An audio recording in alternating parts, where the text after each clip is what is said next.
ఆకాశవాణి ప్రాంతీయ వార్తలు చదువుతున్నది ఎస్ మణి. శ్రోతలందరికీ సంక్రాంతి శుభాకాంక్షలు.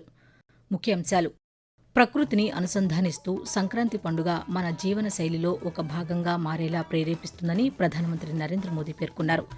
మకర సంక్రాంతి సందర్భంగా ఉభయ తెలుగు రాష్ట్రాల ముఖ్యమంత్రులు ప్రజలకు శుభాకాంక్షలు తెలిపారు. ఆంధ్రప్రదేశ్ ముఖ్యమంత్రి నారా చంద్రబాబు నాయుడు తిరుపతి జిల్లాలో నాగాలమ్మ అమ్మవారిని ఈరోజు దర్శించుకోనున్నారు. మత్స్యకారుల సమస్యల పరిష్కారానికి ప్రభుత్వం అన్ని చర్యలు తీసుకుంటుందని తెలంగాణ బీసీ సంక్షేమ శాఖ మంత్రి పొన్నం ప్రభాకర్ హామీ ఇచ్చారు. ఇక వార్తల్లోని వివరాలు: ప్రకృతి పట్ల కృతజ్ఞత కేవలం మాటలకే పరిమితం కాకుండా మన జీవన శైలిలో ఒక భాగంగా మారేలా సంక్రాంతి పండుగ ప్రేరేపిస్తుందని ప్రధానమంత్రి నరేంద్ర మోదీ పేర్కొన్నారు. ఢిల్లీలో కేంద్ర సమాచార ప్రసార శాఖ సహాయ మంత్రి డాక్టర్ ఎల్ మురుగన్ నివాసంలో నిన్న జరిగిన పొంగల్ వేడుకల్లో ఆయన పాల్గొన్నారు. ఈ సందర్భంగా ప్రధానమంత్రి మాట్లాడుతూ భూమిని పరిరక్షించడం మన బాధ్యత అని స్పష్టం చేశారు. నేలను ఆరోగ్యంగా ఉంచడం, నీటిని సంరక్షించడం, భవిష్యత్తు తరాల కోసం వనరులను సమతుల్య పద్ధతిలో ఉపయోగించడం అత్యంత ఆవశ్యకమని పేర్కొంటూ, ये धरती हमें इतना कुछ देती है, उसे संजोने का दायित्व भी हमारा है। अगली पीढ़ी के लिए मिट्टी को स्वस्थ रखना, पानी को बचाना और संसाधनों का संतुलित उपयोग करना सबसे जरूरी है। मिशन लाइफ, एक पेड़ मां के नाम, अमृत सरोवर जैसे हमारा अभियान इसी भावना को आगे बढ़ाते हैं. సూర్యుడు మకర రాశిలోకి ప్రవేశించే పవిత్ర పర్వదినం మకర సంక్రాంతి సందర్భంగా ఆంధ్రప్రదేశ్ ముఖ్యమంత్రి నారా చంద్రబాబు నాయుడు రాష్ట్ర ప్రజలకు శుభాకాంక్షలు తెలిపారు. విశిష్టమైన ఈ సంక్రాంతి పండుగ ప్రజల జీవితాల్లో సుఖ సంతోషాలు నింపాలని మనస్ఫూర్తిగా కోరుకుంటున్నట్లు సామాజిక మాధ్యమం ఎక్స్లో పేర్కొన్నారు. కొత్త కాంతులను మోసుకొచ్చే సంక్రాంతి పండుగను ప్రజలందరూ ఆనంద ఉత్సాహాల మధ్య జరుపుకోవాలని తెలంగాణ ముఖ్యమంత్రి ఏ రేవంత్ రెడ్డి ఆకాంక్షించారు. రైతులు, సామాన్యుల సంక్షేమం కోసం ప్రభుత్వం కట్టుబడి ఉందని ఒక ప్రకటనలో పేర్కొన్నారు. తెలంగాణ రాష్ట్రం కేవలం వ్యవసాయంలోనే కాకుండా పరిశ్రమలు, ఉత్పత్తి, సేవా రంగాల్లోనూ తిరుగులేని పురోగతిని సాధిస్తుందని ముఖ్యమంత్రి స్పష్టం చేశారు. ఆంధ్రప్రదేశ్ ముఖ్యమంత్రి నారా చంద్రబాబు నాయుడు తిరుపతి జిల్లా నారావారిపల్లె పర్యటనలో భాగంగా తమ ఇలవేలుపు గ్రామదేవతైన నాగాలమ్మను ఈరోజు దర్శించుకోనున్నారు. నాగాలమ్మ దేవస్థానానికి కుటుంబ సమేతంగా ముఖ్యమంత్రి ఈ ఉదయం చేరుకుంటారు. అక్కడ అమ్మవారికి ప్రత్యేక పూజలు నిర్వహిస్తారు. దేవస్థానం నుంచి నివాసానికి చేరుకున్న అనంతరం ఈరోజు మధ్యాహ్నం ముఖ్యమంత్రి నారావారిపల్లె నుంచి అమరావతికి చేరుకుంటారని అధికారులు వెల్లడించారు. ప్రకృతి వ్యవసాయంతో ఎన్నో లాభాలు ఉన్నాయని తిరుపతి జిల్లాకు చెందిన రైతులు తెలియజేస్తున్నారు. కేంద్ర ప్రభుత్వ సహకారంతో సేంద్రియ ఎరువులతో సహజ వ్యవసాయం చేస్తూ ఒకవైపు ప్రజల ఆరోగ్యాన్ని కాపాడుతూ మరోవైపు తాము ఆర్థికంగా నిలదొక్కుంటున్నామని వారు ఆకాశవాణికి తెలిపారు. రాబోయే కాలంలో స్థిరమైన వ్యవసాయాన్ని అందించాలన్న ఉద్దేశంతోనే ఎరువులు, రసాయనాలు వాడకుండా ప్రకృతి వ్యవసాయంపైనే ప్రత్యేక దృష్టి సారించామని జిల్లాకు చెందిన మహిళా రైతు బ్రహ్మరాంబ తెలియజేస్తూ, ప్రకృతి వ్యవసాయం 365 రోజులు భూమిని పంటలతో కప్పి ఉంచడం ఒక ముఖ్య ఉద్దేశంగా పెట్టుకున్నాము. ఈ ముఖ్య ఉద్దేశంలో ప్రధాన పంట ఖరీఫ్, రబీ అని 2 సీజన్లకి పిఎండిఎస్ చల్లుకుంటాము. పిఎండిఎస్ చల్లుకుంటూ మన పక్క పొలం రైతులు కూడా కెమికల్ వాడకుండా ప్రకృతి వ్యవసాయంలో ఉండాలని లోకల్ గ్రూప్స్ ఏర్పాటు చేయడం జరిగింది. ఏ విత్తనం విత్తుకోవాలి, ఎటువంటి పురుగు మందులు, కషాయాలు ఎలా తయారు చేసుకోవాలి అనేది మాట్లాడుకుంటాము. ఈ విత్తనాన్ని ఎలాంటి ప్రాసెసింగ్ యూనిట్లు ఉపయోగించాలి, పైరు కోసే మిషన్ ఎలాంటిది కెమికల్ లేకుండా ఉండే మిషన్ వాడుకోవాలి, పంటను పండించుకుంటాము. మత్స్యకారుల సమస్యల పరిష్కారానికి ప్రభుత్వం అన్ని చర్యలు తీసుకుంటుందని తెలంగాణ బీసీ సంక్షేమ శాఖ మంత్రి పొన్నం ప్రభాకర్ హామీ ఇచ్చారు. సిద్దిపేట జిల్లా కోహెడ మండలంలోని శనిగరం చెరువులో రొయ్య, చేప పిల్లలను మంత్రి నిన్న విడుదల చేశారు. ఈ సందర్భంగా ఆయన మాట్లాడుతూ శనిగరం చెరువు చేపలు, రొయ్యల పెంపకానికి అనువైనదన్నారు. మత్స్య సంపద ద్వారా ఉపాధి కల్పనకు ప్రభుత్వం కృషి చేస్తుందని చెప్పారు. ఉత్తర తెలంగాణలోని ప్రతి చెరువులో చేప పిల్లలు వేయాలన్న లక్ష్యంతో పనిచేస్తున్నామని చెప్పారు. ఆకాశవాణి ప్రాంతీయ వార్తలు వింటున్నారు. రాష్ట్రపతి ద్రౌపది ముర్ము నేటి నుంచి 2 రోజుల పాటు పంజాబ్లో పర్యటించనున్నారు. అమృత్సర్లోని గురునానక్ దేవ్ విశ్వవిద్యాలయం 50వ స్వర్ణోత్సవ స్నాతకోత్సవానికి రాష్ట్రపతి ముఖ్య అతిథిగా ఈరోజు హాజరు కానున్నారు.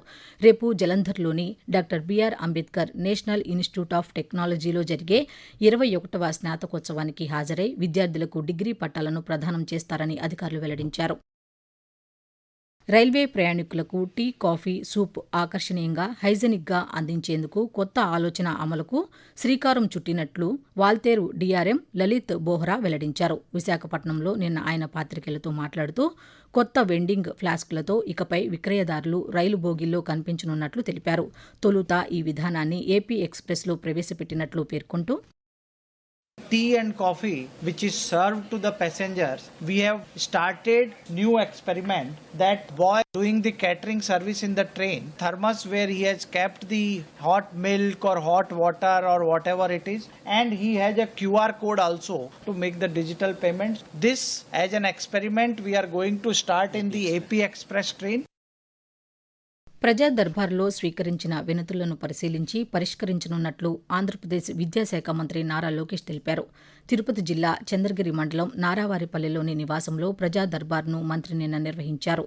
భోగి పండుగ వేళ ముఖ్యమంత్రి, మంత్రిని కలిసేందుకు చుట్టుపక్కల ప్రాంతాల నుంచి ప్రజలు, టీడీపీ కార్యకర్తలు వచ్చారు. ప్రతి ఒక్కరిని పలకరించిన ఆయన వారందరికీ సంక్రాంతి శుభాకాంక్షలు తెలిపారు. వివిధ సమస్యలపై ప్రజలు, కార్యకర్తల నుంచి వినతులు స్వీకరించారు. ఖమ్మం జిల్లాలోని మధిర పట్టణ సమగ్ర అభివృద్ధి లక్ష్యంగా పనిచేస్తున్నామని తెలంగాణ ఉప ముఖ్యమంత్రి మల్లు భట్టి విక్రమార్క తెలిపారు. 15 కోట్ల రూపాయల అంచనా వ్యయంతో మధిరలో నూతనంగా చేపట్టిన పలు అభివృద్ధి పనులకు ఆయన నిన్న భూమి పూజ చేశారు. ఈ సందర్భంగా మాట్లాడుతూ ఈ అభివృద్ధి పనులను నిర్ణీత సమయంలో పూర్తి చేయాలని సంబంధిత అధికారులను ఆదేశించారు. మధిర ప్రజలకు మౌలిక వస్తువుల కల్పన లక్ష్యంగా ప్రభుత్వం పలు కీలక నిర్ణయాలు తీసుకుందని ఆయన తెలిపారు. గుజరాత్లోని రాజ్కోట్లో భారత్, న్యూజిలాండ్ జట్ల మధ్య నిన్న జరిగిన రెండో వన్డే క్రికెట్ మ్యాచ్లో న్యూజిలాండ్ 7 వికెట్ల తేడాతో విజయం సాధించింది. తొలుత బ్యాటింగ్ చేసిన భారత జట్టు 7 వికెట్ల నష్టానికి 284 పరుగులు చేసింది.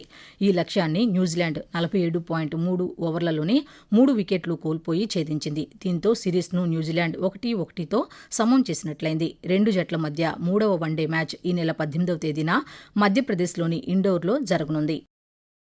వాతావరణం. ఆంధ్రప్రదేశ్ యానంలలో రాగల 2 రోజుల్లో ఈశాన్య రుతుపవనాలు నిష్క్రమించేందుకు పరిస్థితులు అనుకూలంగా మారుతున్నాయని అమరావతిలోని భారత వాతావరణ కేంద్రం తెలిపింది.